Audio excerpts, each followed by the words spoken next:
Okaburoko kwiroyo ab'ekitongole kya COVID bwanyuma y'okuvuga n'abahingi kuruga omu Kagurunguse na Kahimbe omuri Sinjiro y'Amatemba. So kumukuba muhingire hamwe muguriza hamwe kigumiri yo kurundana kilo 10 omuntu ogo konka kamamuru bamemba mwena n'obwire bwako butakikire mwenda kuguza nkuyamba kufuna omushubuzi ogo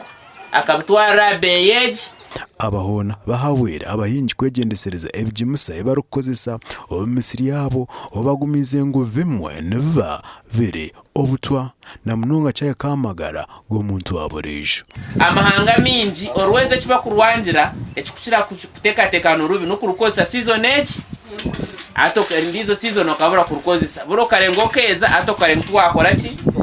ogira ngo orweze n'urubi nikikira okwenda ngo saving omutwaro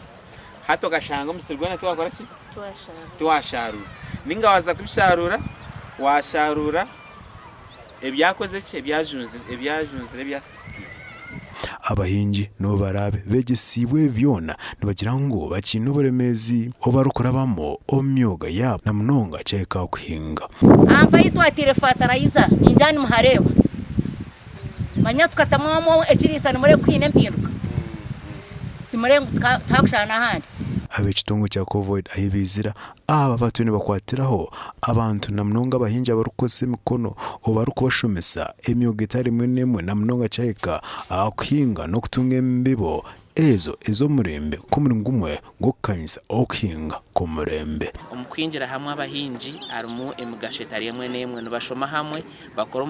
omusiri go kwegeraho empinga nungi renchi bayamba kwega hamwe kandi bakashomesangana kandi eje mishomoniye kurugaho kwega kwinga okushubura wano orabamu